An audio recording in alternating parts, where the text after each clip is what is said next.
Pelak. Tamparan itu mendarat tepat di pipiku di depan seluruh keluarga suamiku. Aku langsung terdiam. Kupikir, setelah aku dihina habis-habisan, suamiku akan berdiri membelaku. Tapi yang dia lakukan justru membuat hatiku benar-benar hancur. Dia berlari ke kamar, bukan untuk menenangkanku, bukan untuk memarahi adiknya, tapi untuk mengambil buku tabungan atas namaku. Dan saat dia berkata, "Kalau kamu pergi, uang ini nggak boleh kamu bawa." Aku sadar selama ini mereka bukan menganggapku keluarga. Aku cuma dianggap ATM berjalan. Dan malam itu aku akhirnya membuka satu rahasia yang membuat seluruh keluarga mereka langsung gemetar ketakutan. Assalamualaikum warahmatullahi wabarakatuh. Sebelum cerita ini dimulai, jangan lupa bantu like dan subscribe dulu ya.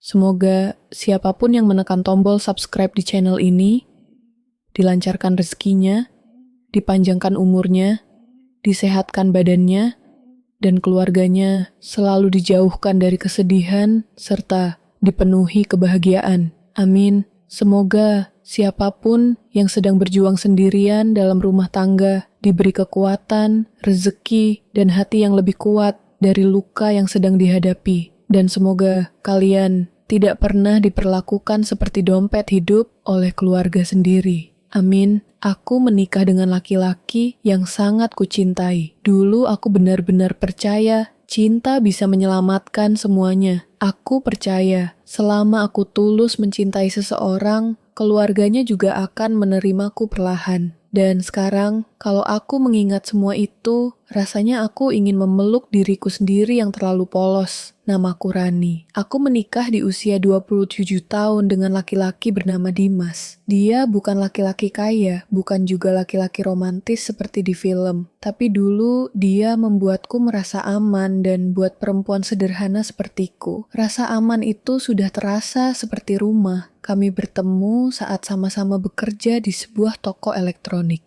Awalnya biasa saja, sampai suatu hari aku sakit demam tinggi dan tetap memaksa masuk kerja karena takut dipotong gaji. Saat itulah Dimas diam-diam membelikanku makan dan obat. Hal kecil, tapi entah kenapa aku merasa diperhatikan dan dari situ semuanya mulai dekat. Dimas tipe laki-laki pendiam, jarang marah, jarang bicara kasar. Makanya, aku tidak pernah menyangka, diamnya nanti justru akan jadi luka terbesar dalam hidupku. Waktu dia melamarku, aku menangis bahagia karena aku pikir akhirnya aku menemukan orang yang benar-benar memilih aku. Ibuku bahkan sempat berbisik pelan waktu malam lamaran. "Kamu yakin, Nak?" Aku langsung tertawa kecil. "Kenapa memang, Bu?" Ibuku diam sebentar sebelum berkata hati-hati. "Ibu takut kamu makan hati sama keluarganya." Berak. Kalimat itu sekarang terus terngiang di kepalaku karena ternyata ibu benar. Aku memang akan makan hati setiap hari di rumah itu. Tapi waktu itu, aku terlalu jatuh cinta untuk percaya. Aku masih ingat pertama kali datang ke rumah keluarga Dimas setelah lamaran. Rumahnya cukup besar, tapi suasananya dingin, tidak hangat seperti rumahku sendiri. Ibu mertuaku melihatku dari atas sampai bawah. Tatapannya membuatku langsung tidak nyaman. Beliau bahkan tidak benar-benar tersenyum saat menyambutku. Masuk, hanya itu. Tidak ada pelukan hangat. Tidak ada wajah bahagia melihat calon menantu. Dan sejak detik itu, aku sebenarnya sudah merasa tidak diterima. Saat makan malam, aku lebih banyak diam karena ibu mertuaku terus membandingkanku dengan perempuan lain. Dulu Dimas pernah dekat sama anak pengusaha. Beliau tertawa kecil. Cantik, putih kerja di bank. Tanganku langsung dingin memegang sendok. Aku tahu kalimat itu sengaja diarahkan padaku. Karena aku cuma perempuan biasa, gaji biasa, keluarga biasa.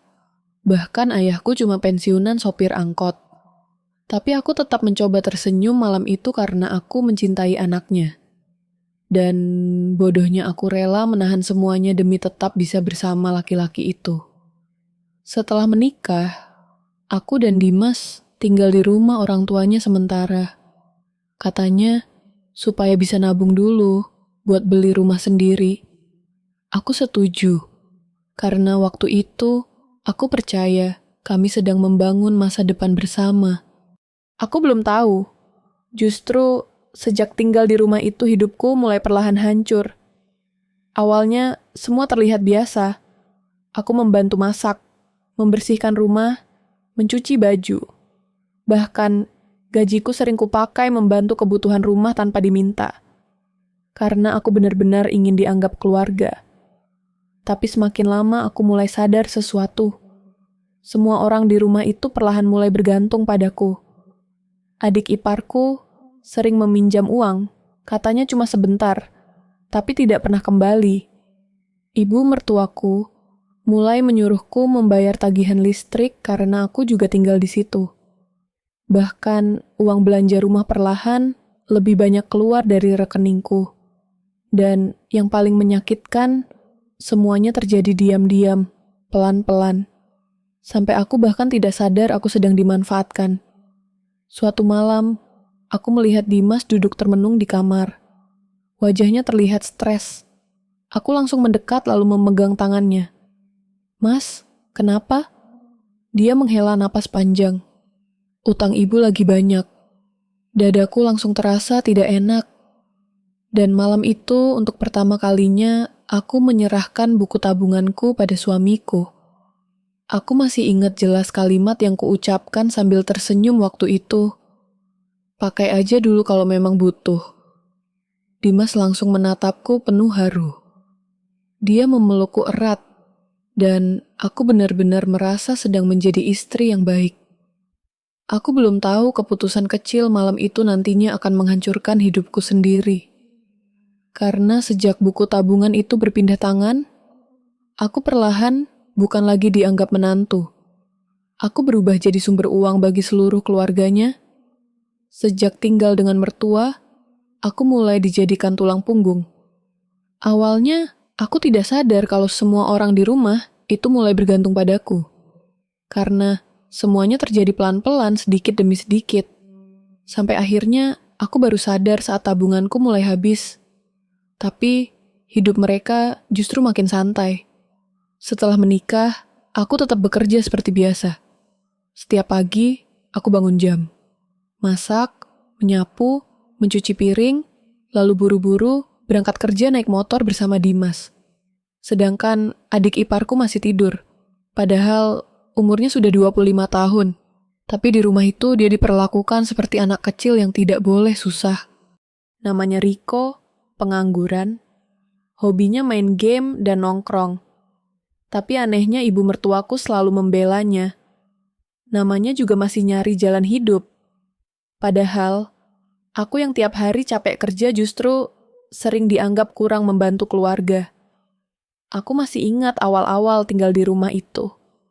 Ibu mertuaku mulai meminta uang dengan cara yang halus. "Nak, uang listrik bulan ini bisa dibantu dulu ya?" Aku langsung mengangguk tanpa pikir panjang. "Iya, Bu."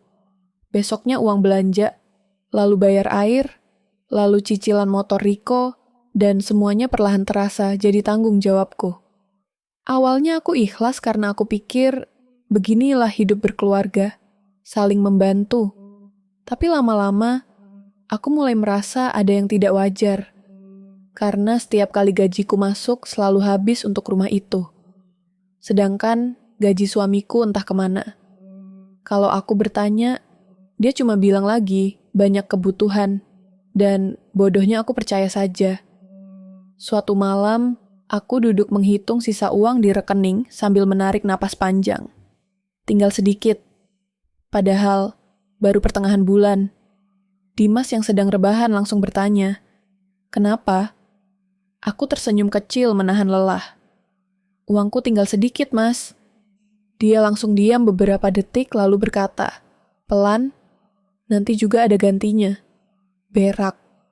Kalimat itu sederhana, tapi entah kenapa aku mulai merasa semua pengorbananku dianggap biasa. Besok paginya aku baru pulang kerja saat melihat ibu mertuaku duduk di ruang tamu sambil menghela napas berat. Aduh, pusing banget. Aku langsung mendekat panik. "Kenapa, Bu?" Beliau langsung menjawab cepat. Tagihan rumah sakit ayah belum dibayar. Dadaku langsung tidak enak. Dan benar saja, beberapa menit kemudian, semua mata langsung melihat ke arahku. Aku masih ingat bagaimana Dimas memegang tanganku pelan sambil berkata, "Kamu ada simpanan kan?" Seketika, dadaku terasa aneh. Karena itu, pertama kalinya aku merasa bukan diminta membantu, tapi diharapkan menanggung semuanya. Aku sebenarnya ingin bilang tidak punya. Aku ingin bilang aku juga capek. Tapi saat melihat wajah ibu mertuaku yang langsung murung, aku akhirnya mengalah lagi. Iya, nanti aku transfer. Dan sejak hari itu, aku resmi jadi tulang punggung diam-diam di rumah itu. Yang paling menyakitkan, tidak ada yang benar-benar menghargainya. Kalau aku telat memberi uang sedikit saja, suasana rumah langsung berubah dingin. Ibu mertuaku mendadak jutek. Adik iparku mulai menyindir. Bahkan Dimas jadi lebih pendiam, seolah keberadaanku di rumah itu ditentukan dari seberapa banyak uang yang kuberikan. Aku masih ingat malam saat aku pulang lembur dengan tubuh benar-benar capek.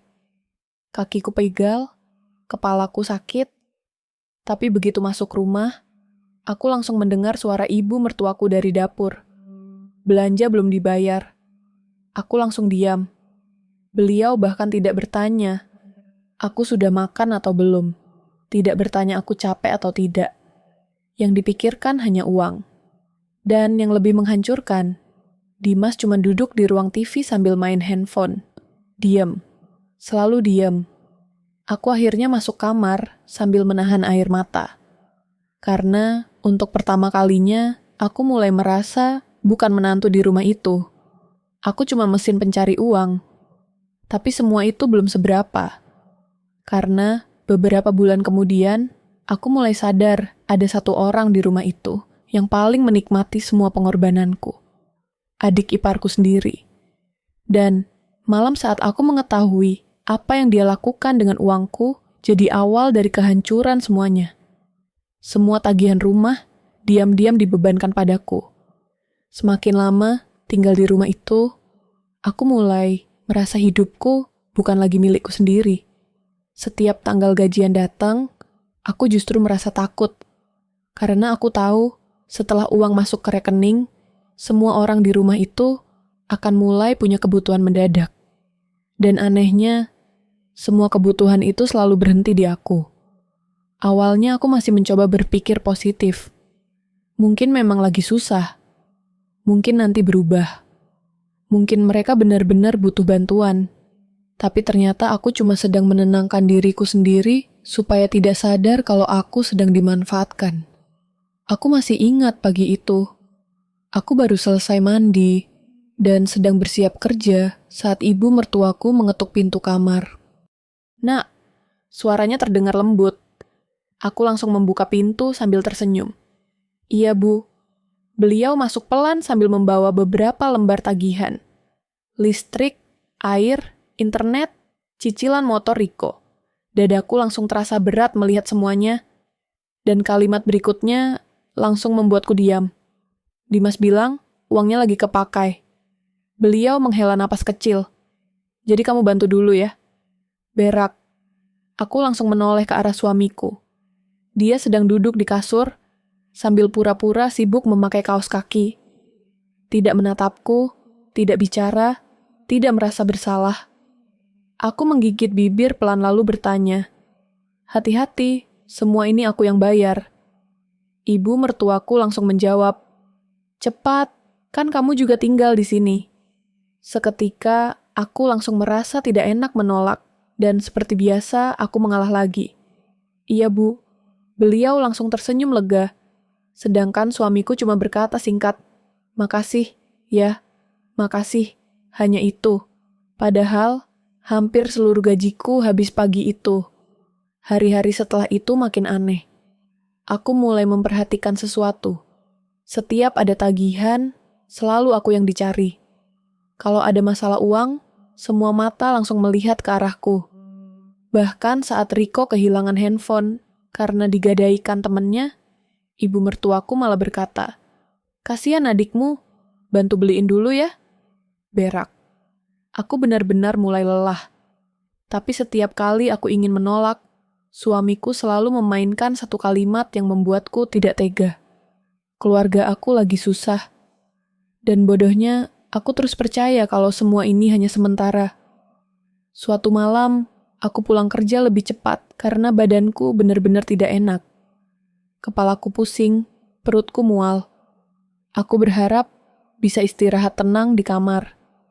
Tapi begitu masuk rumah, aku malah mendengar suara ibu mertuaku dari ruang tamu.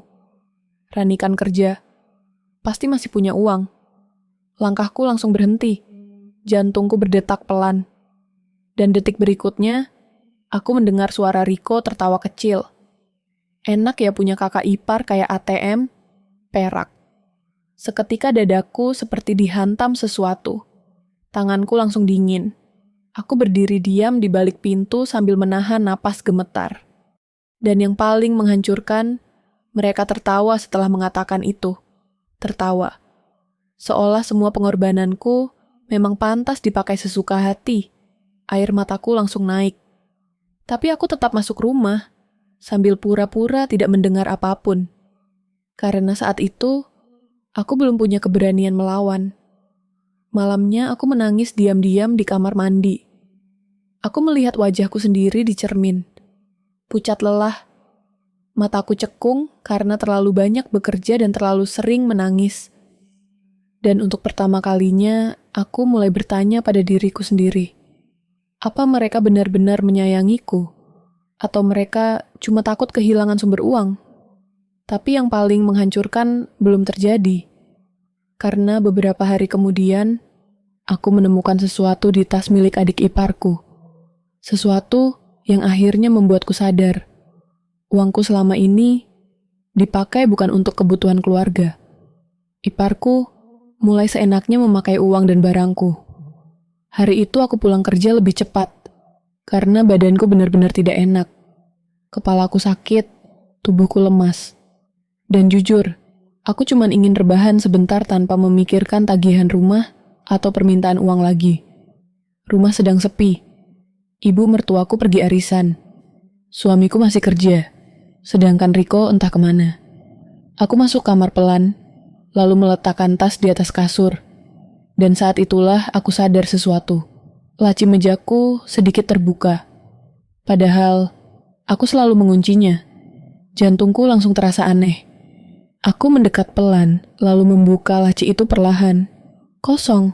Dompet kecil, tempat aku menyimpan uang cadangan hilang. Berak. Tanganku langsung dingin. Aku buru-buru membongkar isi laci, mencari kemana-mana, tapi tetap tidak ada. Padahal, di dalam dompet itu ada hampir 3 juta. Uang yang kusimpan, diam-diam untuk kebutuhan darurat. Air mataku langsung naik. Karena entah kenapa, aku langsung curiga pada satu orang. Riko. Aku duduk lemas di kasur, sambil mencoba berpikir positif. Mungkin aku salah simpan, mungkin pindah sendiri. Tapi hati kecilku tahu uang itu tidak hilang begitu saja. Malamnya, Riko pulang sambil tertawa keras. Dan saat dia melepas jaketnya, mataku langsung tertuju pada handphone baru di tangannya. Mahal, sangat mahal, dadaku langsung terasa panas. Karena beberapa hari lalu, dia bilang tidak punya uang, bahkan untuk beli bensin. Aku mencoba menahan diri, benar-benar mencoba. Sampai akhirnya, aku bertanya pelan, itu HP baru. Riko langsung tersenyum santai. Iyalah, dia bahkan terlihat bangga. Aku menelan ludah susah payah. Dapat uang dari mana? Dan jawaban dia malam itu langsung membuat darahku mendidih. Kan ada rezeki. Lalu dia tertawa kecil sambil berjalan ke kamar perak. Seketika, aku langsung tahu. Aku langsung tahu kemana uangku pergi. Aku buru-buru masuk kamar, lalu memeriksa kembali seluruh barangku. Dan benar, bukan cuma uang. Beberapa perhiasan kecilku juga hilang. Tanganku mulai gemetar hebat. Dadaku sesak. Karena untuk pertama kalinya aku merasa benar-benar tidak aman di rumah itu. Malam itu, aku menunggu suamiku pulang sambil menangis diam-diam. Dan begitu Dimas masuk kamar, aku langsung bicara dengan suara gemetar. Mas, dia terlihat lelah. Iya, kenapa? Aku menggigit bibir kuat-kuat. Uang aku hilang. Dia langsung diam. Aku melanjutkan sambil menahan tangis, dan aku yakin Riko yang ambil. Perak. Seketika, wajah suamiku langsung berubah. Tapi bukan marah pada adiknya, melainkan marah padaku. Jangan nuduh sembarangan. Dadaku langsung terasa kosong. Aku menatapnya tak percaya, Mas. Air mataku mulai jatuh. Di rumah ini cuma ada kita. Tapi dia langsung memotong dengan nada tinggi. Riko itu adikku. Berak, seketika aku langsung terdiam. Karena lagi-lagi, aku yang terluka justru dibuat merasa bersalah. Aku menangis sambil berkata pelan, tapi uangnya benar-benar hilang. Dan jawaban suamiku malam itu jadi salah satu kalimat yang paling menghancurkan harga diriku. Kalau memang buat keluarga sendiri, kenapa harus dihitung? Perak. Air mataku langsung jatuh deras karena akhirnya aku sadar sesuatu yang sangat menyakitkan. Di rumah itu, uangku dianggap milik bersama. Tapi aku sendiri tidak pernah dianggap keluarga. Besok paginya, aku memberanikan diri bicara langsung pada Riko. Dia sedang main game di ruang tamu sambil tertawa-tawa. Aku berdiri di depannya sambil menahan emosi. Riko, dia bahkan tidak menoleh. Apa? Aku menarik napas panjang. Kamu ambil uang di laci kamar aku. Dan detik berikutnya, dia langsung melempar stick game ke sofa sambil berdiri kasar. Aku dibilang maling. Suara bentakannya langsung membuat ibu mertuaku keluar dari dapur. Ada apa ini? Aku langsung menjelaskan sambil gemetar. Tadi uang aku hilang, Bu. Tapi belum selesai aku bicara. Ibu mertuaku langsung membela anaknya. Riko nggak mungkin nyuri. Beliau menatapku tajam. Jangan mentang-mentang kamu punya uang terus seenaknya nuduh orang. Perak? Dadaku langsung panas karena lagi-lagi aku tidak diberi kesempatan bicara. Dan yang paling menyakitkan, Riko malah tertawa kecil sambil berkata, uang segitu aja ribut. Seketika, aku langsung sadar mereka bukan cuma memanfaatkan aku. Mereka juga sudah mulai kehilangan rasa hormat padaku sepenuhnya. Suamiku selalu meminta aku mengalah demi keluarganya. Sejak kejadian uang hilang itu, suasana rumah jadi makin tidak nyaman. Aku mulai merasa asing di rumah sendiri. Bahkan untuk menyimpan uang hasil kerjaku sendiri, aku harus merasa takut. Tapi yang paling menyakitkan, bukan karena uangku diambil, melainkan karena suamiku tetap membela keluarganya. Seolah aku ini orang luar. Malam itu aku duduk sendirian di kamar, sambil memandangi dompet kosongku. Air mataku jatuh pelan, karena uang itu bukan sedikit bagiku. Aku kerja lembur pulang malam menahan capek semua, demi bisa punya tabungan sendiri. Tapi di rumah itu, semua jeripayahku seperti tidak punya arti. Pintu kamar terbuka pelan. Dimas masuk sambil menghela napas panjang. Wajahnya terlihat kesal. Dan sebelum aku bicara apapun, dia langsung berkata, kamu gak usah bikin ribut lagi soal uang itu. Perak. Dadaku langsung terasa panas. Aku menatapnya tidak percaya. Mas, suaraku gemetar. Itu uang aku. Tapi dia langsung duduk sambil memijat pelipis. Riko lagi banyak masalah. Kalau memang dia ambil, pasti ada alasannya. Seketika, aku langsung tertawa kecil sambil menahan tangis. Karena lucu sekali. Bahkan kalau adiknya mencuri pun masih dicari pembenaran. Aku menatap suamiku lama sekali. Kalau keluarga aku yang ambil uang kamu, diam-diam, air mataku mulai jatuh. Kamu bakal santai juga. Dia langsung diam. Tapi beberapa detik kemudian, jawabannya justru makin menghancurkan hatiku. Ya, jangan samain keluarga kamu sama keluarga aku. Perak. Seketika, sesuatu dalam diriku benar-benar mulai retak malam itu. Karena akhirnya aku sadar, di rumah ini aku memang tidak pernah dianggap bagian dari mereka.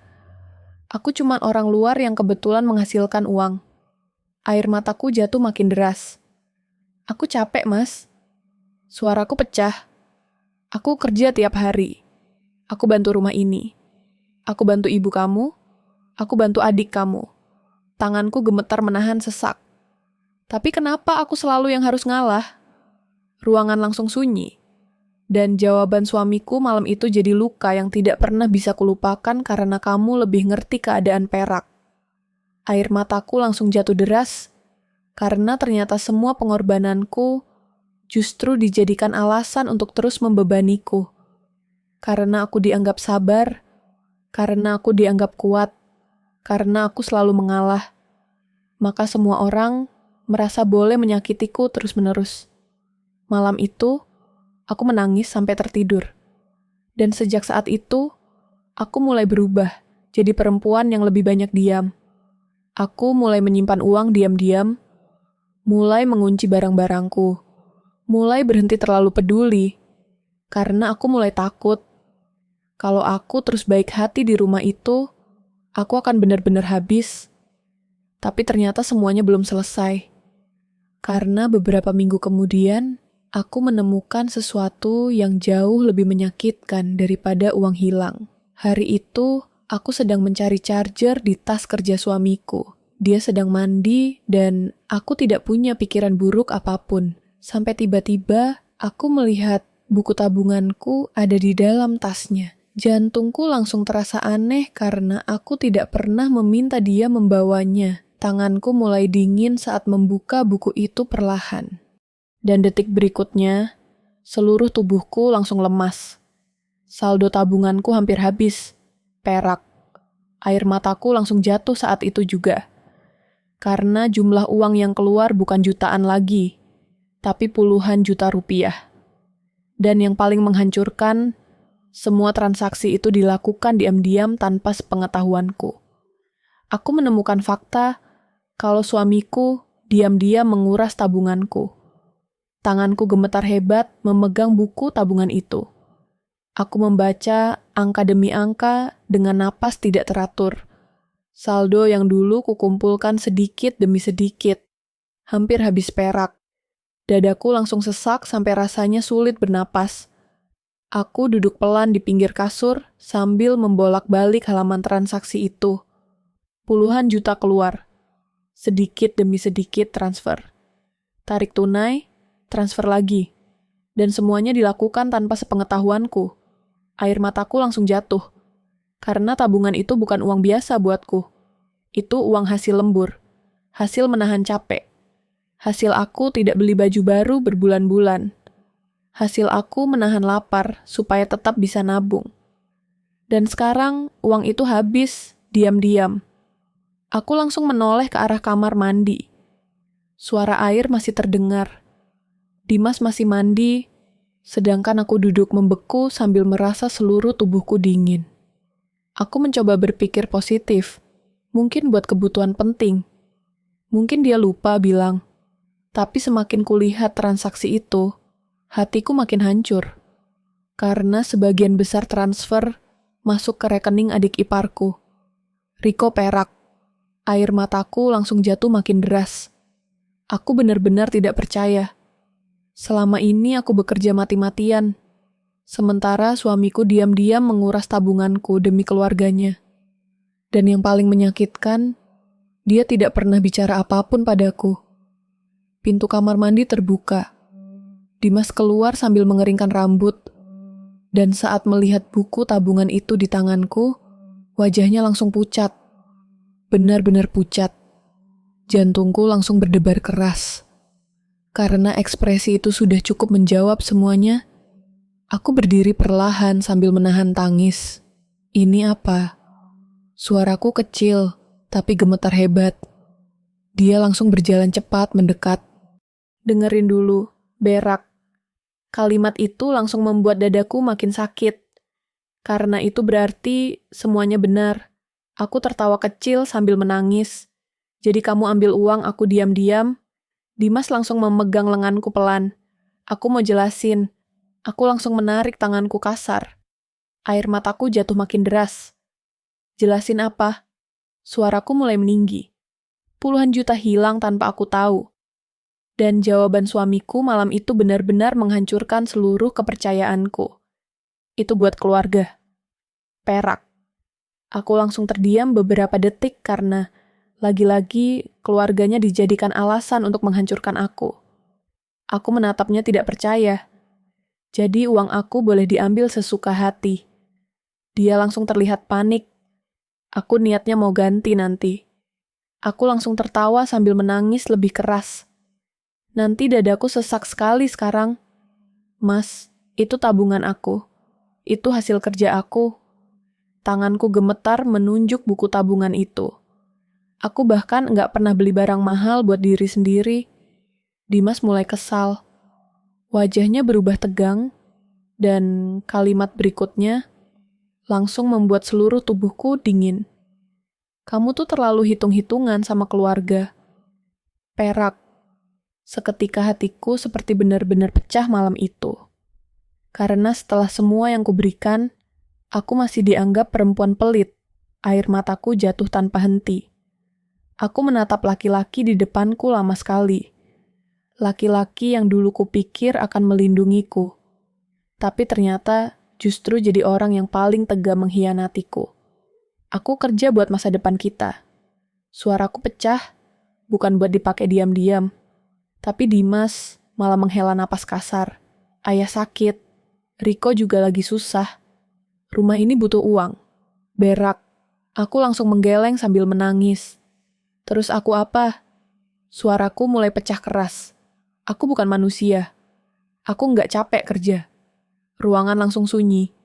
Dan untuk pertama kalinya, aku melihat sesuatu di mata suamiku yang membuatku takut. Bukan rasa bersalah, tapi rasa terganggu. Karena aku mulai melawan. Malam itu kami bertengkar besar untuk pertama kalinya sejak menikah. Suara kami sampai terdengar keluar kamar. Dan beberapa menit kemudian, ibu mertuaku masuk dengan wajah marah. Ada apa ribut-ribut malam-malam? Aku langsung menangis sambil menunjukkan buku tabungan itu. Tanya anak ibu. Belum selesai aku bicara. Ibu mertuaku langsung berkata dingin. Kalau uang dipakai buat keluarga sendiri emang kenapa? Perak. Seketika, aku benar-benar sadar satu hal yang sangat menyakitkan di rumah itu. Aku bukan istri. Aku bukan menantu. Aku cuma sumber uang yang harus terus memberi tanpa boleh merasa sakit hati. Aku bertahan karena masih mencintai suamiku. Malam itu aku menangis sampai tubuhku gemetar. Setelah semuanya terbongkar, setelah aku tahu suamiku diam-diam menguras tabunganku, aku benar-benar merasa dikhianati. Tapi yang paling menyakitkan bukan uangnya, melainkan kenyataan kalau laki-laki yang paling kupercaya ternyata tega memanfaatkan pengorbananku. Aku duduk di lantai kamar sambil memeluk lutut sendiri. Sedangkan di luar, aku masih bisa mendengar suara ibu mertuaku mengomel. Baru dipakai keluarga sendiri aja udah ribut perak. Kalimat itu seperti pisau yang terus menusuk dadaku. Karena setelah semua yang kuberikan, aku masih dianggap perempuan pelit. Suamiku duduk di ujung kasur sambil mengusap wajah kasar. Wajahnya terlihat lelah. Tapi entah kenapa aku tidak lagi merasa kasihan. Karena selama ini yang selalu lelah bukan cuma dia, aku juga bahkan mungkin lebih hancur. Beberapa menit, kamar kami sunyi. Sampai akhirnya Dimas berkata pelan, "Aku cuma pengen bantu keluarga aku." Air mataku langsung jatuh lagi karena lucu sekali. Dia mengucapkannya seolah aku musuh keluarganya. Padahal, selama ini aku juga ikut membantu mereka. Aku membayar listrik, belanja, rumah sakit ayahnya, motor adiknya, bahkan uang makan sehari-hari. Tapi semua itu seperti tidak pernah dianggap ada. Aku menatapnya sambil menangis. Kalau mau bantu, suaraku pecah. Kenapa enggak ngomong baik-baik? Dia langsung diam. Aku melanjutkan dengan napas gemetar. Itu uang tabungan kita, Mas. Itu uang masa depan kita. Tanganku gemetar, menunjuk buku tabungan itu. Aku kerja mati-matian buat nabung. Air mataku jatuh makin deras. Bukan buat diambil diam-diam. Dimas langsung menunduk. Dan untuk beberapa detik, aku berharap dia meminta maaf. Aku berharap dia memelukku mengakui kesalahannya. Tapi yang keluar dari mulutnya justru membuat hatiku makin sakit. Kamu nggak ngerti posisi aku? Perak. Aku langsung tertawa kecil sambil menangis. Karena lagi-lagi, aku yang disuruh memahami semuanya. Aku yang harus mengalah. Aku yang harus menahan sakit. Sedangkan tidak ada satu un yang mencoba memahami aku. Malam itu, kami tidur saling membelakangi, dan untuk pertama kalinya sejak menikah, aku merasa benar-benar sendirian. Besok paginya, aku bangun dengan mata sembab. Tapi seperti biasa, aku tetap memasak untuk semua orang di rumah itu. Lucu ya. Kadang, perempuan tetap melayani orang-orang yang menghancurkan hatinya sendiri. Saat aku sedang menggoreng telur, ibu mertuaku masuk dapur, sambil mendecakkan lidah. Kalau jadi istri, jangan terlalu perhitungan. Tanganku langsung berhenti bergerak. Beliau melanjutkan tanpa rasa bersalah. Suami itu tanggung jawab keluarga juga. Dadaku langsung terasa panas. Karena bahkan setelah semua ini, aku tetap dianggap salah. Aku ingin melawan. Aku ingin berteriak. Aku ingin bilang kalau aku juga manusia. Tapi saat melihat suamiku duduk diam di meja makan, hatiku malah makin hancur. Karena bodohnya, aku masih mencintainya. Dan itulah alasan kenapa aku tetap bertahan. Bukan karena aku bahagia, bukan karena aku kuat, tapi karena aku masih berharap laki-laki itu suatu hari akan berubah. Aku masih berharap dia akhirnya memilih aku. Aku masih berharap rumah tangga ini bisa diselamatkan. Walaupun perlahan, aku mulai kehilangan diriku sendiri. Hari-hari berikutnya, aku mulai mencoba memperbaiki semuanya. Aku bicara baik-baik dengan suamiku. Aku mencoba lebih sabar. Aku bahkan kembali membantu kebutuhan rumah, walaupun hatiku masih sakit. Dan setiap kali aku melakukan itu, aku selalu berkata dalam hati, mungkin setelah ini mereka akan berubah. Tapi ternyata kebaikanku justru membuat mereka makin berani memanfaatkanku. Suatu malam, aku mendengar ibu mertuaku berbicara dengan tetangga di ruang tamu. Dan kalimat yang keluar dari mulut beliau akhirnya membuat seluruh tubuhku dingin. Untung anak saya nikah sama perempuan yang gampang dimintain uang. Ibu mertuaku mulai menghina keluargaku karena dianggap miskin. Kalimat itu membuat langkahku langsung berhenti. Untung anak saya nikah sama perempuan yang gampang dimintain uang. Aku berdiri diam di balik pintu dapur sambil memegang gelas yang tiba-tiba terasa berat. Suara tawa kecil ibu mertuaku terdengar jelas dari ruang tamu. Sedangkan aku berdiri membeku sambil merasa dadaku perlahan diremas sakit. Karena akhirnya aku sadar, semua bantuan yang kuberikan selama ini ternyata bukan dianggap ketulusan tapi kelemahan. Air mataku langsung naik. Tapi aku tetap diam karena saat itu aku masih terlalu takut membuat suasana rumah makin buruk. Dan bodohnya aku masih berharap mereka suatu hari akan menghargai aku. Malam itu, aku masuk kamar lebih dulu. Aku duduk di depan cermin sambil memandangi wajahku sendiri lama sekali. Mataku sembab, kulitku kusam karena terlalu banyak bekerja dan terlalu sering menangis. Dan entah kenapa aku mulai tidak mengenali diriku sendiri. Kemana perempuan yang dulu ceria? Kemana perempuan yang dulu merasa dicintai? Aku merasa seperti pelayan di rumah itu. Bukan istri, bukan menantu, apalagi keluarga. Beberapa hari setelah itu, penghinaan mulai berubah lebih kasar. Awalnya cuma sindiran kecil, lalu pelan-pelan menyerang keluargaku juga. Hari itu, aku baru pulang kerja saat melihat ibu mertuaku duduk bersama beberapa tetangga di ruang tamu. Aku langsung tersenyum sopan. Assalamualaikum, mereka menjawab singkat. Dan saat aku hendak masuk kamar, aku mendengar salah satu tetangga bertanya, menantunya kerja terus ya Bu? Ibu mertuaku langsung tertawa kecil. Iyalah, beliau melirikku sekilas, soalnya keluarganya juga enggak bisa bantu apa-apa, perak. Langkahku langsung berhenti. Dadaku terasa panas, tapi ibu mertuaku belum selesai. Beliau melanjutkan sambil menyeruput teh santai. Kalau bukan karena anak saya, enggak tahu tuh keluarganya makan apa. Seketika, seluruh tubuhku langsung dingin. Tanganku gemetar hebat. Karena penghinaan itu bukan lagi tentang aku, tapi tentang orang tuaku.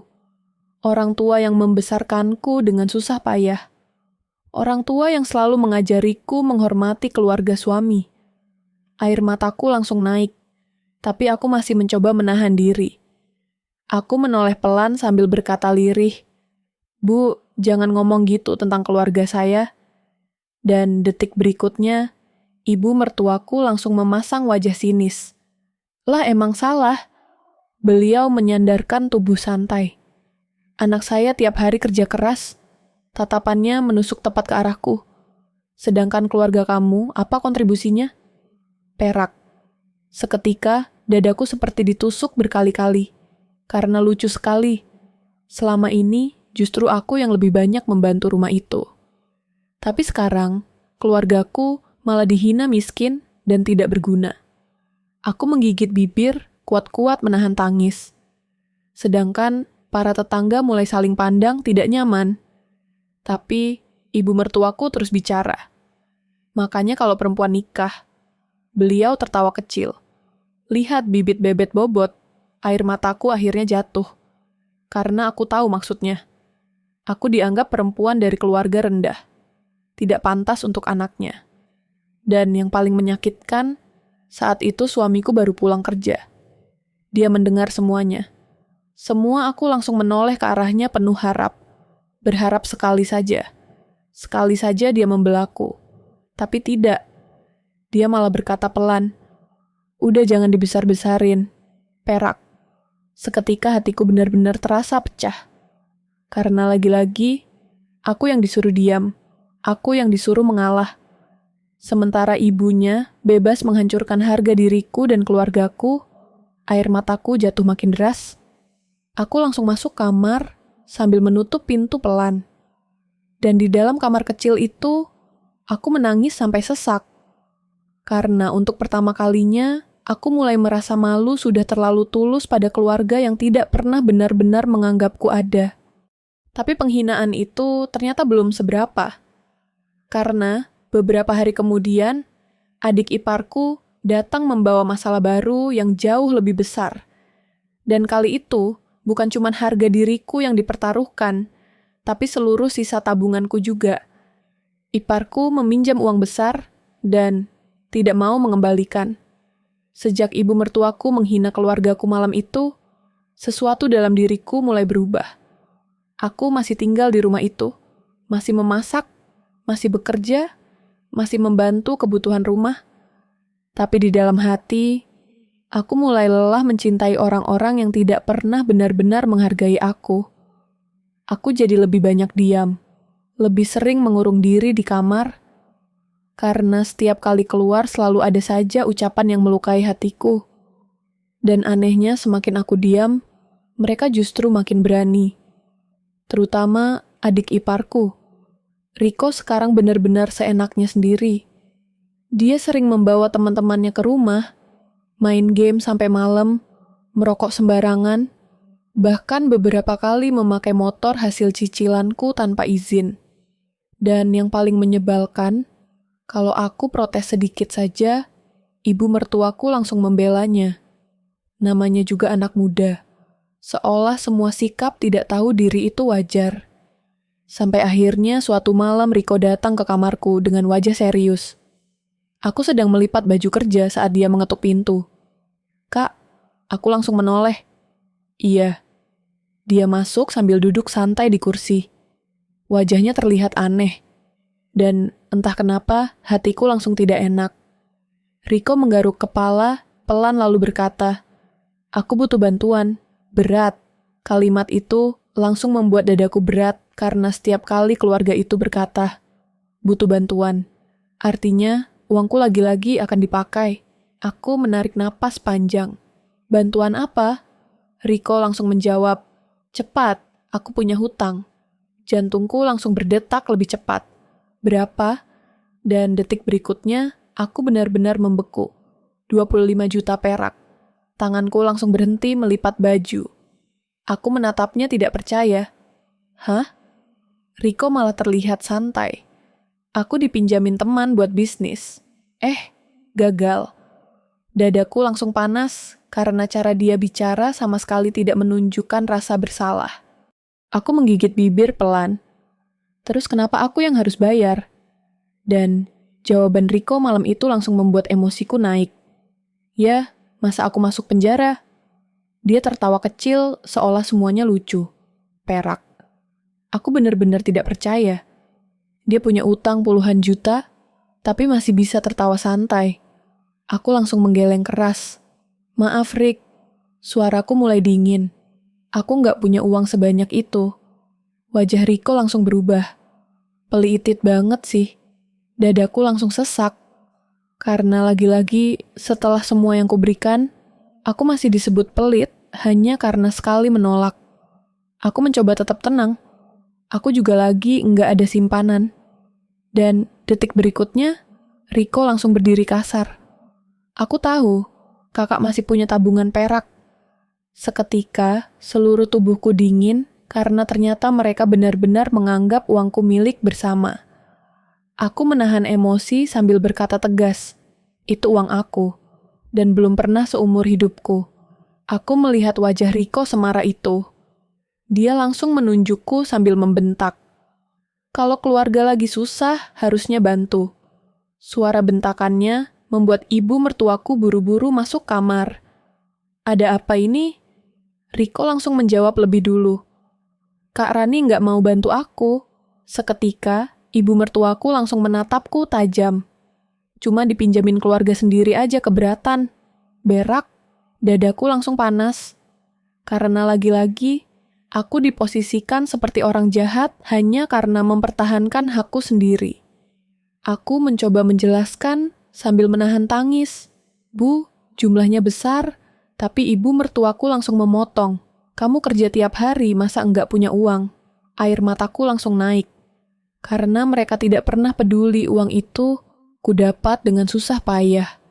Yang mereka tahu cuma satu, aku harus memberi, selalu memberi. Dan yang paling menghancurkan, saat itu suamiku masuk kamar. Aku langsung menoleh penuh harap. Berharap dia akhirnya membelahku. Berharap dia bilang keluarganya keterlaluan. Tapi tidak. Dia malah duduk pelan lalu berkata, kalau memang ada, bantu dulu aja. Aku ribut dengan mertua dan semua orang menyalahkanku. Kalau memang ada, bantu dulu aja. Kalimat itu keluar begitu saja dari mulut suamiku. Dan detik itu, sesuatu dalam dadaku benar-benar terasa patah. Aku menatap Dimas lama sekali. Berharap mungkin aku salah dengar. Berharap dia akan bilang itu cuma bercanda. Tapi tidak, wajahnya serius, tenang. Seolah meminta istrinya menyerahkan puluhan juta demi menutup utang adiknya adalah hal biasa. Perak. Air mataku langsung jatuh. Karena untuk pertama kalinya, aku sadar di rumah ini, aku bukan pasangan. Aku cuma tempat mereka meminta uang. Riko langsung tersenyum lega begitu mendengar ucapan kakaknya. Sedangkan ibu mertuaku langsung berkata cepat. Nah, gitu dong. Beliau menatapku tajam. Jangan egois kalau jadi keluarga. Egois. Kalimat itu langsung membuat seluruh tubuhku panas. Aku yang selama ini membayar listrik, belanja rumah, rumah sakit ayah mertua, motor Riko, tagihan rumah. Sekarang disebut egois hanya karena sekali berkata tidak. Aku langsung tertawa kecil sambil menangis. Dan itu membuat semua orang diam sebentar. Karena mungkin itu pertama kalinya mereka melihat aku benar-benar marah. Aku menatap suamiku sambil suara gemetar. Mas, air mataku jatuh makin deras. Selama ini aku kurang apa? Ruangan langsung sunyi. Aku melanjutkan sambil menunjuk dadaku sendiri.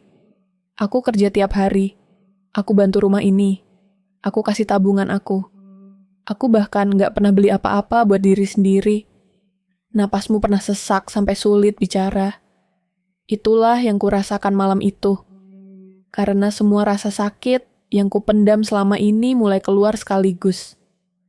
Tapi yang paling menghancurkan, suamiku malah menghela napas, seperti lelah menghadapi aku. Jangan drama deh, perak. Seketika, dadaku seperti dihantam sesuatu. Aku langsung menatapnya tidak percaya, karena laki-laki yang paling kucintai baru saja menganggap luka dan pengorbananku sebagai drama. Air mataku langsung jatuh makin deras. Dan untuk pertama kalinya, aku tidak lagi bisa menahan emosiku. Drama. Suaraku langsung meninggi. Aku diperas keluarga kamu bertahun-tahun. Aku dihina. Aku dipakai uangnya. Tanganku gemetar hebat. Tapi aku tetap bertahan demi kamu. Ruangan langsung panas sekarang. Riko berdiri sambil menunjukku marah. Kalau enggak ikhlas bantu, ya udah enggak usah tinggal di sini. Perak. Seketika emosiku benar-benar meledak. Aku langsung menoleh tajam ke arahnya. Ini juga bukan rumah kamu. Suasana langsung hening. Karena itu pertama kalinya aku melawan. Ibu mertuaku langsung berdiri kasar. Kurang ajar kamu ya. Beliau melangkah mendekat sambil marah besar. Berani bentak adik ipar. Dadaku naik turun menahan emosi. Karena semua orang di rumah itu selalu boleh menyakitiku. Tapi aku tidak boleh marah sedikit pun. Aku tertawa kecil sambil menangis lalu berkata dengan suara pecah. Kenapa cuma aku yang harus ngalah terus? Air mataku jatuh deras. Kenapa cuma aku yang harus ngerti keadaan keluarga ini? Siapa yang ngerti keadaan aku? Ruangan langsung sunyi beberapa detik. Tapi bukannya sadar, ibu mertuaku malah berkata sesuatu yang benar-benar menghancurkan hatiku. Kalau enggak kuat jadi menantu di rumah ini, beliau menatapku sinis. Keluar aja. Perak. Air mataku langsung jatuh saat itu juga. Karena setelah semua yang kuberikan, kalimat itu yang akhirnya kudapat keluar aja. Seolah aku cuma orang asing yang numpang hidup di rumah mereka. Padahal, aku yang selama ini menopang semuanya. Aku langsung menoleh ke arah suamiku. Dan bodohnya aku masih berharap dia membelaku sekali saja. Tapi tidak. Dia cuma diam sambil menunduk. Diam lagi. Dan tepat saat aku merasa hatiku sudah tidak bisa lebih hancur lagi, Riko tiba-tiba melangkah mendekat ke arahku dengan wajah penuh emosi. Lalu, plak, iparku menamparku di depan semua orang. Plak. Tamparan itu mendarat keras tepat di pipiku. Seketika, kepalaku langsung miring ke samping. Ruangan mendadak sunyi total. Aku bahkan sempat tidak percaya dengan apa yang baru saja terjadi. Tanganku perlahan menyentuh pipi yang mulai panas. Perih, sangat perih. Tapi yang lebih sakit adalah kenyataan kalau semua itu terjadi di depan keluargaku sendiri. Air mataku langsung jatuh. Aku menatap Riko dengan tubuh gemetar.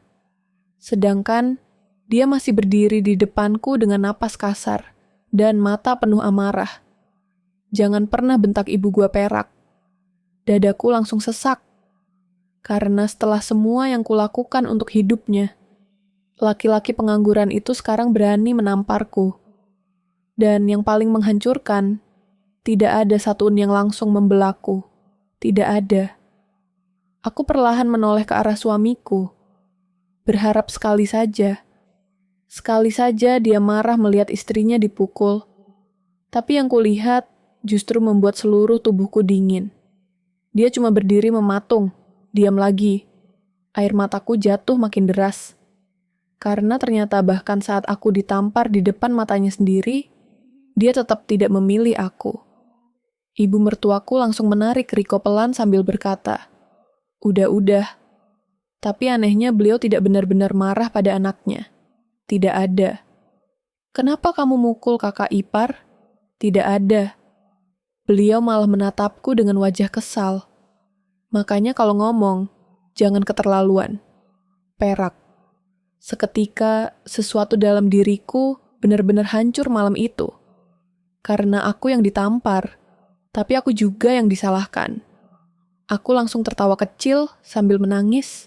Tanganku masih menempel di pipi yang panas. Dan untuk pertama kalinya, aku merasa benar-benar sendirian dalam rumah itu. Aku menatap suamiku sambil suara gemetar. Mas, air mataku jatuh tanpa henti. Kamu lihat aku dipukul.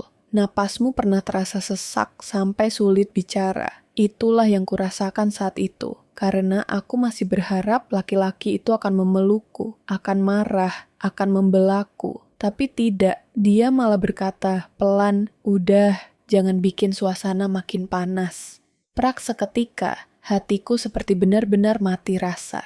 Karena lagi-lagi, aku yang diminta mengalah, aku yang dipukul, aku yang dihina. Tapi aku juga yang harus menjaga suasana. Air mataku jatuh makin deras. Aku menatap semua orang di ruangan itu satu persatu. Orang-orang yang makan dari uangku, hidup dari pengorbananku. Tapi sekarang, melihatku diperlakukan seperti sampah. Riko bahkan masih berani menunjukku sambil marah. Kalau enggak suka bantu keluarga sini, ya pergi aja. Berak. Kalimat itu akhirnya membuat emosiku pecah total. Aku langsung menatap tajam ke arahnya sambil menangis. Pergi. Suaraku gemetar keras. Kamu hidup dari uang aku. Ayah kamu rumah sakit pakai uang aku. Motor kamu, cicilan aku. Tanganku gemetar hebat, menunjuk seluruh rumah itu. Bahkan, listrik rumah ini sering aku yang bayar. Ruangan langsung hening. Karena itu pertama kalinya, semua luka dan kemarahanku keluar tanpa ditahan. Ibu mertuaku langsung membentak, jangan ungkit-ungkit bantuan. Aku langsung tertawa sambil menangis lebih keras. Kalau enggak diungkit, air mataku jatuh deras. Kalian bakal terus pura-pura lupa. Perak. Suasana rumah benar-benar kacau sekarang. Tetangga mulai mengintip dari luar. Suara tangisku makin pecah. Karena untuk pertama kalinya, aku sadar aku bukan bagian keluarga ini. Aku cuman orang yang dipertahankan selama masih bisa diperas. Dan tepat saat aku mulai mengambil tasku sambil menangis, suamiku tiba-tiba berlari masuk ke kamar. Aku sempat berpikir, akhirnya dia sadar. Akhirnya dia mau menenangkanku. Tapi beberapa detik kemudian, dia keluar sambil membawa sesuatu di tangannya. Sesuatu yang langsung membuat seluruh hatiku hancur malam itu. Buku tabunganku. Suamiku malah mengambil buku tabunganku, bukan membelaku. Tanganku langsung lemah saat melihat benda itu di tangan suamiku. Buku tabunganku, perak. Seketika, dadaku seperti benar-benar dihancurkan malam itu. Aku masih berdiri sambil memegang pipi yang panas bekas tamparan Riko. Air mataku terus jatuh, dan di saat aku berharap suamiku akan memelukku, akan membelaku, dia justru keluar membawa buku tabunganku, seperti takut aku mengambil uangku sendiri. Aku menatapnya tidak percaya, Mas. Suaraku kecil sekali. Patah hancur yang kamu pikirin sekarang uang? Ruangan langsung sunyi. Tetangga di luar masih mengintip. Ibu mertuaku terlihat panik, sedangkan suamiku menggenggam buku tabungan itu erat. Dan kalimat berikutnya benar-benar membunuh semua rasa cintaku malam itu. Kalau kamu pergi, suaranya tegang. Uang ini nggak boleh kamu bawa. Perat. Seketika, air mataku langsung jatuh deras. Karena ternyata benar. Selama ini mereka bukan takut kehilangan aku. Mereka takut kehilangan uangku. Aku tertawa kecil sambil menangis. Tertawa yang bahkan terdengar menyedihkan di telingaku sendiri. Karena akhirnya, semua topeng itu jatuh malam ini. Aku menatap laki-laki yang selama ini kupanggil suami, lalu berkata dengan suara gemetar, "Aku baru ditampar adik kamu." Air mataku jatuh makin deras. Tapi yang kamu selamatin malah buku tabungan. Dimas langsung terlihat panik. Aku cuma takut kamu ambil semua uang terus pergi. Perak. Kalimat itu langsung membuat seluruh tubuhku dingin. Takut aku pergi. Bukan takut aku sakit hati. Bukan takut aku terluka, tapi takut kehilangan uang. Aku menggeleng sambil menangis lebih keras karena ternyata aku memang cuma ATM berjalan di rumah itu. Ibu mertuaku buru-buru mendekat. Nak, jangan emosi dulu. Tapi kali ini, aku sudah tidak sanggup mendengar apapun lagi. Aku langsung menunjuk buku tabungan itu sambil suara bergetar. Itu uang hasil kerja aku. Tanganku gemetar hebat. Aku lembur. Aku pulang malam. Aku sakit tetap kerja. Air mataku jatuh tanpa henti. Dan sekarang kalian rebutin uang aku di depan muka aku sendiri. Ruangan langsung penuh ketegangan. Riko bahkan masih berani berkata sinis. Kalau enggak ikhlas kasih ya jangan sok jadi pahlawan. Perak. Seketika emosiku benar-benar meledak. Aku langsung menatap tajam ke arahnya. Pahlawan. Aku tertawa sambil menangis. Kamu hidup dari uang yang kamu hina itu. Aku bayar cicilan motor kamu. Aku beliin HP kamu. Aku yang nutup utang kamu. Tanganku menunjuk wajahnya keras, dan kamu balas semua itu dengan nampar aku.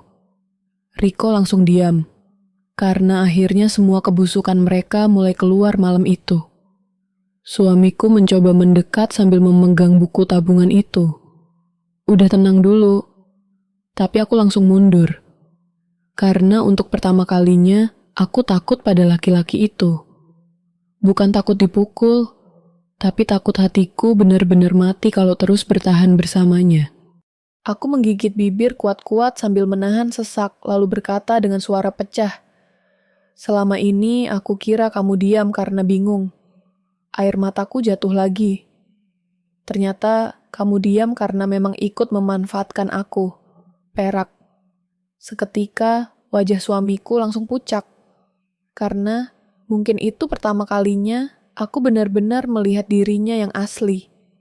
Bukan suami penyayang. Bukan laki-laki sederhana yang dulu membuatku jatuh cinta. Tapi laki-laki yang rela membiarkan istrinya dihancurkan demi kenyamanan keluarganya sendiri. Dan tepat saat semua orang mulai panik melihat aku benar-benar ingin pergi, aku perlahan membuka tas kecilku, lalu mengeluarkan satu map merah yang selama ini kusimpan diam-diam. Map yang langsung membuat wajah suamiku berubah total saat melihatnya. Karena malam itu aku akhirnya memutuskan berhenti jadi perempuan bodoh yang terus diperas keluarga mereka. Aku membuka rahasia besar tentang rumah dan semua utang mereka. Map merah itu langsung membuat wajah suamiku berubah pucat. Benar-benar pucat, seperti orang yang baru melihat hidupnya runtuh di depan mata. Tangannya yang memegang buku tabungan mulai gemetar. Sedangkan aku berdiri sambil menangis dengan hati yang sudah benar-benar lelah. Malam itu, aku tidak lagi takut kehilangan siapapun. Karena aku sadar, aku sudah kehilangan terlalu banyak bagian dari diriku sendiri demi mempertahankan keluarga itu. Ruangan langsung sunyi. Ibu mertuaku menatap map merah di tanganku dengan wajah bingung. Riko mulai terlihat gelisah. Sedangkan Dimas langsung melangkah cepat mendekat. Rani, suaranya panik. Jangan perak. Kalimat itu langsung membuat dadaku makin sesak. Karena lucu sekali, dia baru takut sekarang. Bukan saat aku diperas bertahun-tahun. Bukan saat aku dihina keluarganya. Bukan saat aku ditampar adiknya. Tapi saat rahasia mereka akan terbongkar. Aku tertawa kecil sambil menangis, lalu perlahan membuka map merah itu di depan semua orang.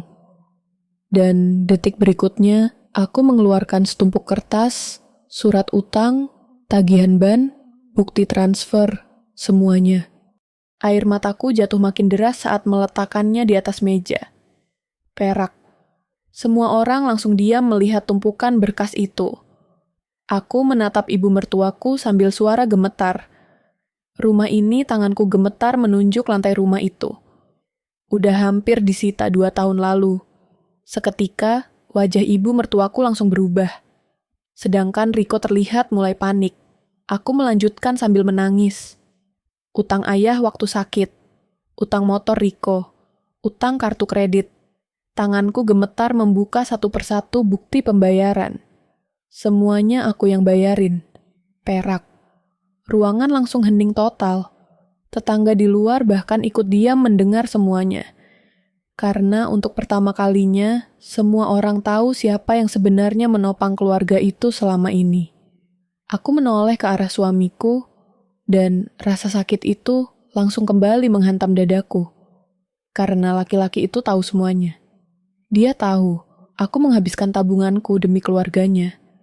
Tapi dia tetap membiarkan aku diperlakukan seperti sampah. Air mataku jatuh makin deras. Aku jual perhiasan ibu aku. Suaraku pecah. Buat bantu bayar utang rumah ini. Ibu mertuaku langsung menutup mulutnya sendiri. Tangisnya mulai pecah. Sedangkan aku akhirnya mengeluarkan semua luka yang selama ini kuimpan sendirian. Aku kerja lembur sampai sakit. Aku tahan enggak beli apa-apa buat diri sendiri. Air mataku jatuh tanpa henti. Karena aku pikir aku lagi bangun keluarga. Tanganku gemetar menunjuk seluruh rumah itu. Tapi ternyata suaraku mulai patah-patah. Aku cuma diperas, perak. Seketika, ibu mertuaku langsung terduduk lemas di sofa. Beliau menangis sambil memegang dadanya sendiri. Karena malam itu, semua topeng keluarga mereka akhirnya hancur. Riko langsung panik. Itu kan juga buat keluarga. Aku langsung menatap tajam ke arahnya. Keluarga. Aku tertawa sambil menangis.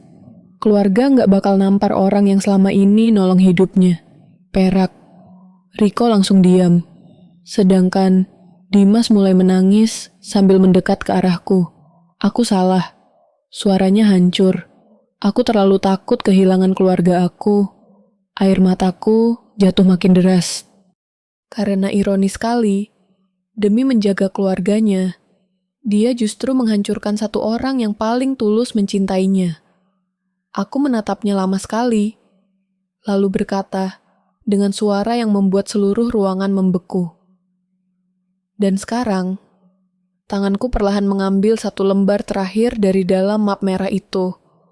Aku mau ambil kembali semua yang jadi hak aku. Seluruh keluarga shock saat tahu siapa yang selama ini menanggung mereka. Aku mau ambil kembali semua yang jadi hak aku. Kalimat itu langsung membuat seluruh ruangan membeku. Tanganku gemetar saat mengangkat lembar terakhir dari dalam map merah itu. Sedangkan suamiku langsung terlihat panik luar biasa. Apa maksud kamu? Suaranya kecil, takut. Dan untuk pertama kalinya, aku melihat laki-laki itu benar-benar kehilangan kendali. Air mataku terus jatuh tanpa henti. Karena malam itu aku sudah terlalu lelah untuk terus jadi perempuan baik yang diperas habis-habisan. Aku menarik napas panjang, lalu meletakkan satu lembar surat tepat di atas meja. Perak. Semua mata langsung melihat ke arah kertas itu. Dan detik berikutnya, ibu mertuaku langsung pucat. Karena surat itu adalah bukti kepemilikan rumah atas namaku. Seketika, suasana langsung kacau. Apa? Suara ibu mertuaku pecah. Tangannya gemetar hebat memegang surat itu. Sedangkan Riko langsung berdiri panik. Aku tertawa kecil sambil menangis. Karena akhirnya mereka tahu satu kenyataan yang selama ini kusimpan rapat-rapat. Rumah yang mereka tinggali. Rumah yang membuat mereka merasa bisa mengusirku kapan saja. Ternyata berdiri karena uangku. Aku menatap mereka satu persatu. Sambil suara gemetar. Waktu rumah ini hampir diita. Air mataku jatuh lagi. Bang, enggak mau kasih pinjaman atas nama keluarga kalian. Ruangan langsung hening. Aku melanjutkan sambil menunjuk surat itu. Jadi semuanya dipindahkan atas nama aku. Perak. Ibu mertuaku langsung terduduk lemas. Sedangkan Riko terlihat benar-benar syok. Dan yang paling menghancurkan, suamiku langsung menutup wajahnya sendiri sambil menangis. Karena sekarang semua orang tahu siapa yang sebenarnya menyelamatkan keluarga itu. Aku menggigit bibir kuat-kuat menahan sesak. Selama ini, tanganku gemetar menunjuk rumah itu. Kalian tinggal di rumah yang aku selamatkan. Air mataku jatuh makin deras. Dan kalian balas aku dengan hinaan, tuduhan, tamparan, perak. Tidak ada satuun yang bisa bicara sekarang. Karena semuanya terlalu telak, aku menoleh ke arah ibu mertuaku. Beliau menangis sambil memegang surat itu erat. "Kenapa kamu nggak pernah bilang, Nak?" Suaranya hancur. Aku tertawa kecil sambil menangis. Karena aku pikir dadaku sesak sekali. Kalau aku tulus, suatu hari ibu bakal anggap aku keluarga. Tangis ibu mertuaku langsung pecah lebih keras. Sedangkan aku akhirnya sadar satu hal yang sangat pahit. Kadang semakin tulus kita memberi, semakin orang lupa menghargai kita. Riko akhirnya mendekat sambil wajah pucat. "Kak, aku nggak tahu." Aku langsung menatapnya tajam. "Nggak tahu." Air mataku jatuh lagi. "Kamu pakai uang aku. Kamu hina aku. Kamu bahkan nampar aku." Tanganku gemetar hebat. Dan sekarang baru bilang, "Nggak tahu." Perak, Riko langsung menunduk. Karena untuk pertama kalinya dia sadar perempuan yang selama ini dianggap ATM ternyata punya batas kesabaran juga. Suamiku lalu berjalan mendekat perlahan. Matanya merah, wajahnya penuh penyesalan. Dan detik berikutnya, dia berlutut di depanku. Perak. Seluruh ruangan langsung SOP. Aku salah. Tangisnya pecah. Aku egois. Air mataku langsung jatuh makin deras. Karena bertahun-tahun aku menunggu dia membelakku. Tapi semuanya datang setelah hatiku benar-benar hancur. Dia memegang tanganku sambil menangis. "Aku mohon jangan pergi." Dadaku langsung terasa diremas kuat. Karena jujur, sebagian diriku masih mencintai laki-laki itu. Dan itu yang paling menyakitkan. Kadang kita tetap mencintai orang yang menghancurkan kita. Aku perlahan menarik tanganku pelan lalu berkata dengan suara pecah. Aku bertahan terlalu lama. Air mataku jatuh tanpa henti, sampai lupa cara menjaga diriku sendiri. Ruangan kembali sunyi, karena akhirnya semua orang sadar mereka bukan sedang kehilangan sumber uang. Mereka sedang kehilangan satu-satunya orang yang selama ini diam-diam menjaga hidup mereka tetap utuh. Dan tepat saat semua orang mulai menangis dan memohon padaku, aku perlahan mengambil koper kecilku, lalu berjalan menuju pintu rumah sambil menahan tangis. Karena malam itu aku akhirnya memilih menyelamatkan diriku sendiri. Aku pergi setelah mengambil kembali semua yang menjadi hakku. Malam itu, rumah yang selama ini terasa sesak, akhirnya terlihat sangat asing di mataku. Aku berdiri di depan pintu sambil memegang koper kecil. Tanganku gemetar. Air mataku terus jatuh tanpa henti. Sedangkan di belakangku, suara tangisan mulai memenuhi rumah itu. Rumah yang dulu begitu ingin kuanggap keluarga, tapi justru jadi tempat paling banyak menghancurkan hatiku. Ibu mertuaku menangis histeris di sofa. Riko berdiri mematung dengan wajah pucat. Dan suamiku masih berlutut di lantai sambil memegang ujung bajuku. Aku mohon tangisnya pecah. Jangan pergi Perak. Dadaku langsung terasa diremas kuat. Karena jujur aku masih mencintainya, dan itulah bagian paling menyakitkan. Kadang orang yang paling kita cinta justru jadi orang yang paling menghancurkan kita perlahan-lahan. Air mataku jatuh makin deras. Aku menatap laki-laki itu lama sekali. Laki-laki yang dulu membuatku percaya cinta bisa menyelamatkan semuanya. Tapi sekarang, dia justru alasan kenapa aku hampir kehilangan diriku sendiri. Aku perlahan melepaskan tangannya. Tanganku sendiri gemetar hebat. Lalu berkata dengan suara pecah, "Aku bertahan terlalu lama, Mas." Air mataku jatuh lagi. Aku sabar terlalu lama. Aku ngalah terlalu lama. Tanganku memegang dada sendiri yang terasa sesak. Sampai kalian lupa kalau aku juga manusia. Ruangan langsung sunyi karena akhirnya semua kata yang selama ini kupendam keluar malam itu. Ibu mertuaku berjalan tertatih, mendekat ke arahku. Wajah beliau benar-benar hancur sekarang. Tidak ada lagi tatapan sinis. Tidak ada lagi suara merendahkan. Yang tersisa cuma penyesalan. Beliau memegang tanganku sambil menangis. Ibu salah. Suaranya gemetar. Hebat. Ibu jahat sama kamu. Air mataku langsung jatuh makin deras. Karena itu pertama kalinya aku benar-benar mendengar pengakuan itu. Tapi semuanya sudah terlambat. Aku terlalu hancur. Aku menatap beliau sambil menangis. Waktu saya dihina, suaraku pecah. Enggak ada yang berdiri buat saya. Tangis ibu mertuaku langsung makin keras. Sedangkan aku akhirnya memberanikan diri mengatakan semuanya. Saya kerja sampai sakit. Saya jual perhiasan ibu saya. Saya habisin tabungan saya. Tanganku gemetar, menunjuk rumah itu demi rumah ini tetap berdiri. Air mataku jatuh tanpa henti. Tapi saya malah diperlakukan kayak orang asing.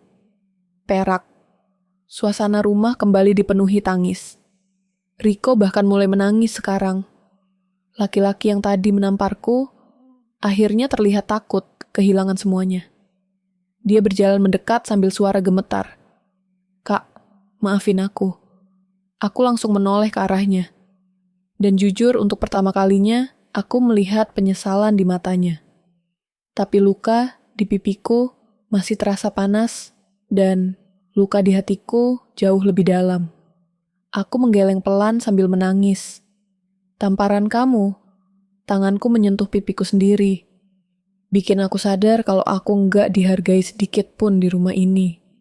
Riko langsung menunduk sambil menangis. Sedangkan suamiku terlihat benar-benar hancur sekarang. Dia memukul dadanya sendiri sambil menangis histeris. Aku bodoh. Suaranya pecah. Aku terlalu takut kehilangan keluarga aku. Air mataku jatuh makin deras. Karena ironis sekali, demi menjaga keluarganya, dia justru kehilangan satu orang yang paling tulus mencintainya. Aku perlahan mengambil buku tabunganku dari tangan Dimas, dan kali ini dia tidak berani menahan lagi karena akhirnya dia sadar uang itu memang hakku. Aku membuka tas, lalu memasukkan semua dokumen penting milikku. Buku tabungan, surat rumah, atem.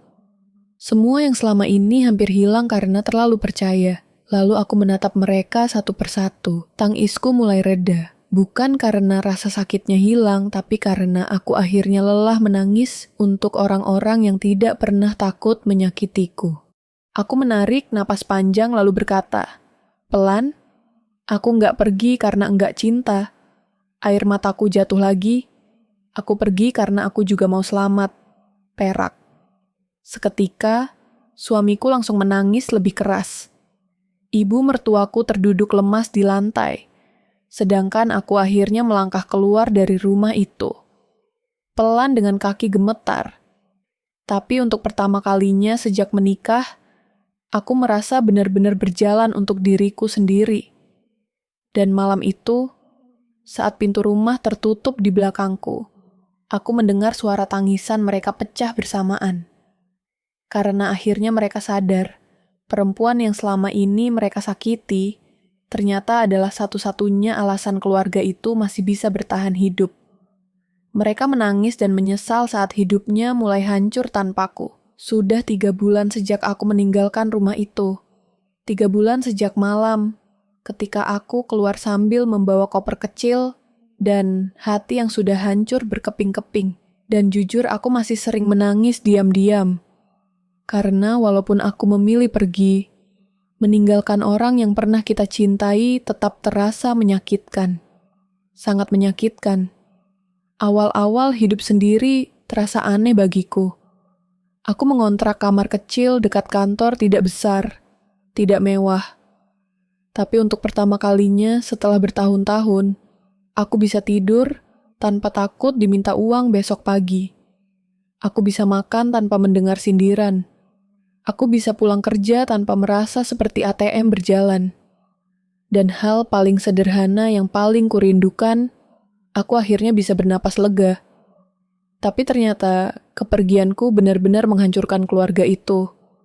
Aku tahu semuanya dari tetangga, Dan beberapa tante yang diam-diam masih menghubungiku.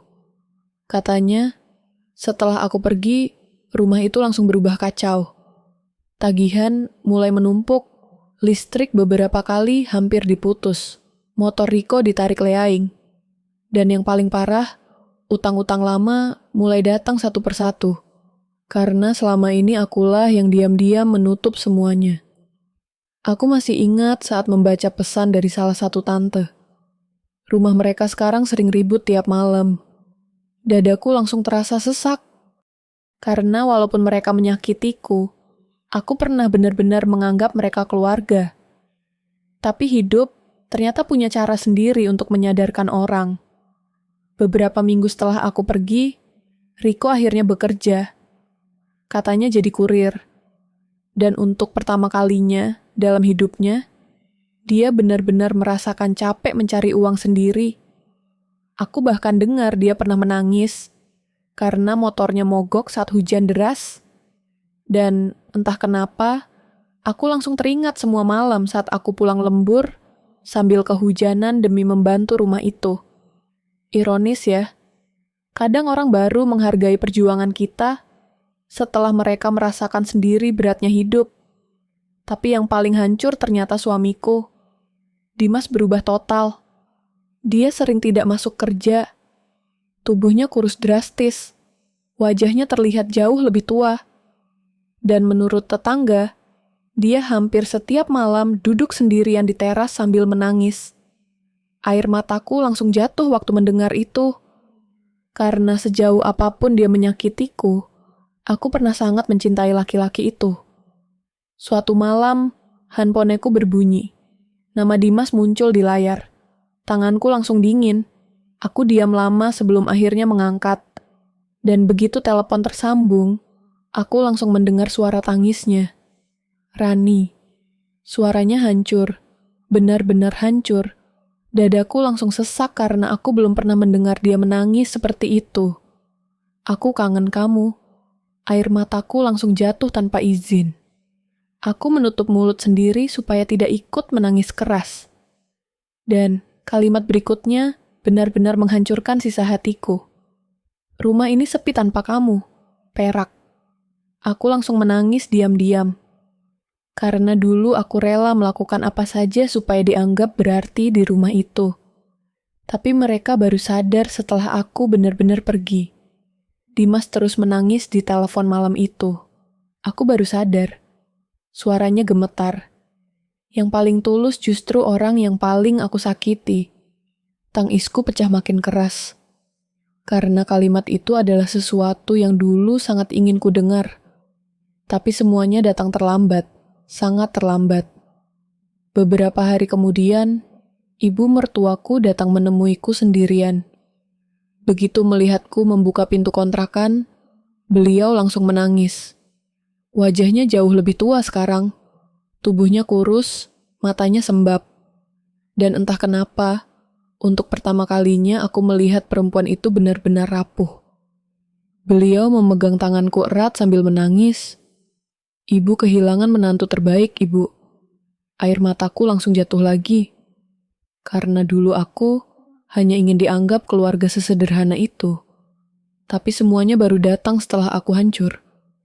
Ibu mertuaku menangis sambil berkata, "Sekarang ibu ngerti." Suaranya pecah. Ngurus keluarga itu berat. Dadaku langsung terasa sesak, karena akhirnya perempuan itu benar-benar merasakan bagaimana rasanya hidup tanpa seseorang yang selama ini diam-diam menopang semuanya. Aku tersenyum kecil sambil menangis, lalu berkata, "Pelan, saya nggak pernah keberatan bantu, Bu." Air mataku jatuh lagi. Saya cuma capek dianggap nggak ada. Seketika, ibu mertuaku langsung menangis, lebih keras. Dan malam itu, setelah beliau pulang, aku duduk sendirian di kamar kecilku sambil menatap cermin. Aku melihat perempuan yang dulu selalu mengalah, selalu sabar, selalu rela dihancurkan demi mempertahankan cinta. Dan untuk pertama kalinya, aku tersenyum tulus pada diriku sendiri. Karena akhirnya, aku berhasil menyelamatkan satu orang yang selama ini paling terluka, diriku sendiri. Kadang orang baru sadar betapa berharganya kita setelah mereka kehilangan kita. Jangan pernah membiarkan diri kalian dipakai, dihina, dan disakiti terus-menerus hanya demi disebut keluarga. Karena keluarga yang baik tidak akan menjadikan satu orang sebagai tempat menanggung semuanya sendirian. Kalau kalian ada di posisi aku, apa kalian akan tetap bertahan atau memilih pergi? Tulis jawaban kalian di komentar ya Hati Merah 2. Dan jangan lupa like, komen, subscribe, dan share cerita ini kalau kalian ikut emosi dan nangis malam ini.